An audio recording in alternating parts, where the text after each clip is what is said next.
A ver, ¿cómo puede una misma persona ser trovador y diplomático, y al mismo tiempo juez de gallos y procurador general de la nación? Parece imposible, ¿verdad? Pues hoy vamos a meternos de lleno en la vida de una de las figuras más, pero que más fascinantes de la historia de Colombia, Antonio José Restrepo, también conocido como el intelectual que, fíjate, nunca se quitó la ruana. Él mismo lo dijo, ¿eh?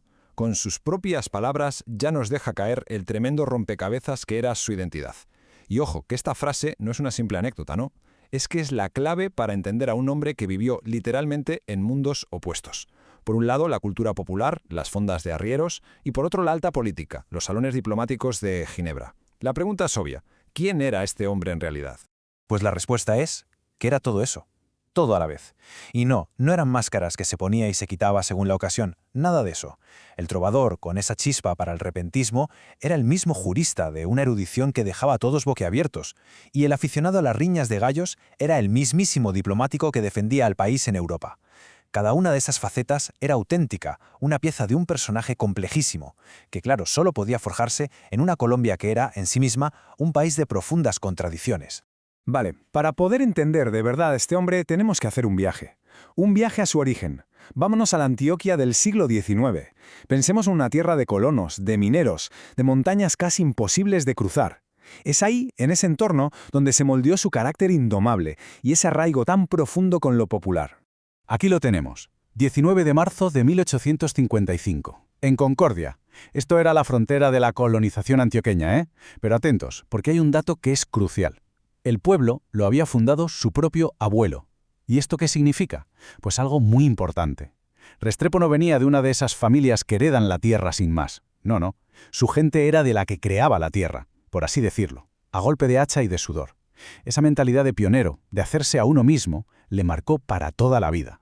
Ese era su mundo. Hay que imaginarse una Colombia en plena ebullición, ¿sabes? Un país experimentando con cosas como el federalismo, la separación entre la Iglesia y el Estado.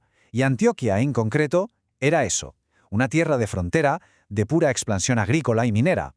Era una sociedad de gente ruda, de emprendedores, donde tu valor no lo daba tu apellido, sino tu trabajo y tu ingenio.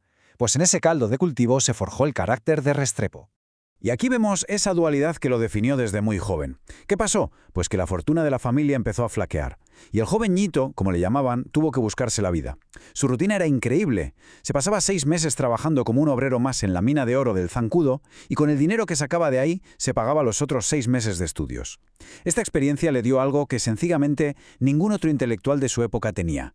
Entendía de verdad, desde las entrañas, cómo era la vida de los trabajadores. Y claro, todo ese esfuerzo tuvo su recompensa. Le permitió trazar un camino académico que es sencillamente impresionante. Fijaos en el salto. De las escuelas rurales de su zona pasó a la Universidad de Antioquia, que era el epicentro del pensamiento liberal. Y de ahí a la capital, a Bogotá, para doctorarse nada menos que en Derecho y Letras. Fue un viaje brutal, no solo en kilómetros, sino un viaje intelectual, desde la Antioquia más profunda hasta el mismísimo corazón del poder y de las ideas de Colombia. Bueno, y ahora vamos a ver cómo este hombre, con ese pie que tenía puesto en la mina y el otro en la universidad, protagonizó uno de los momentos más espectaculares de la historia del Parlamento en Colombia. Un momento clave en el que todo lo que era él, su intelecto y sus raíces populares se unieron como nunca para defender una causa fundamental. Pero para entender bien esta lucha, necesitamos un poco de contexto. A ver, Restrepo era un liberal radical y un anticlerical, pero de los feroces. De hecho, su apodo, el hijo del comeclérigos, lo dice prácticamente todo. Ojo, él no combatía la fe de cada uno, sino la influencia de la Iglesia en los asuntos del Estado, en las leyes, en la educación, y claro, esto lo convirtió en una figura odiada y muy temida por todo el poder conservador de la época. Situémonos. Estamos en el Congreso de Colombia, agosto de 1925. El gobierno conservador, que tenía el poder absoluto, impulsa un proyecto de ley para volver a instaurar la pena de muerte. Y entonces, con 70 años ya, se levanta Antonio José Restrepo, senador. Y se levanta para liderar la oposición. Aquello no era un simple debate legal, era mucho más. Era una batalla filosófica por el alma del país. Y aquí está el centro de todo su argumento. Para Restrepo, la pena de muerte no tenía nada que ver con la justicia. Para él era un arma de clase. Lo dijo con estas palabras, un tenebroso aparato fúnebre que se levantaba no contra los ricos y poderosos, sino contra los hijos del pueblo, justo contra aquellos a los que la propia sociedad ya les había fallado, dejándolos abandonados en la miseria y en la ignorancia. Toda su lucha se puede resumir en una idea que, para la época, era totalmente revolucionaria. La solución al crimen no es castigar más, sino educar más. Escuelas antes que el patíbulo. Su argumento es que era demoledor. ¿Cómo puede una sociedad que no se preocupa por educar a su gente tener la autoridad moral para luego ejecutarla? El discurso fue tan brillante que el proyecto de ley cayó. Lo derrotaron. Pero ojo, que su vida fue mucho más que ese debate histórico, por muy importante que fuera. Restrepo fue un servidor público incansable, de verdad, y una figura cultural de primerísimo nivel. Y siempre con esa doble identidad, el hombre de letras y a la vez el hombre del pueblo. Es que la lista de cargos que tuvo como servidor público es impresionante. Fue diputado, representante en el Congreso, senador, procurador general y además diplomático.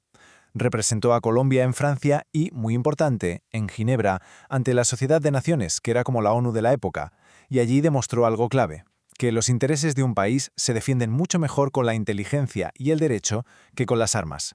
Y si miramos lo que escribió, vemos esa dualidad perfectamente. Por un lado, con El Cancionero de Antioquia, lo que hizo fue darle categoría de estudio serio a la cultura popular, a esas trovas que la élite miraba por encima del hombro.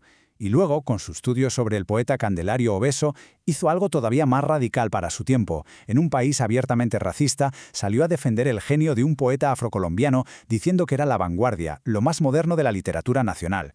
Casi nada. Bueno, y con esto llegamos ya al final de nuestro repaso. Y la pregunta es, ¿qué nos queda hoy de Antonio José Restrepo? ¿Cuál es el legado de este hombre al que hasta sus peores enemigos tuvieron que reconocer como un auténtico prócer civil de la nación? Esta cronología nos resume muy bien una vida llena de contrastes. Nace en la frontera, llega a lo más alto del poder, publica una obra fundamental sobre la cultura popular y acaba muriendo en el exilio. Y la paradoja final, la más increíble, llega en 1939. Sus restos vuelven a Colombia, repatriados con todos los honores de Estado, para ser enterrado en Bogotá, justo al lado de los grandes héroes de la República, muchos de los cuales representaban ese mismo poder contra el que él luchó toda su vida. Curioso, ¿verdad? Y esa pregunta final es la que resume todo su legado y lo trae directamente hasta nuestros días. Porque en un mundo que sigue discutiendo sobre justicia, sobre desigualdad, sobre educación, la filosofía de Ñito Restrepo sigue siendo igual de potente y provocadora que hace un siglo. Nos deja una lección que es fundamental. La grandeza de una nación no se mide por lo duras que sean sus cárceles o sus castigos, sino por la calidad de sus escuelas.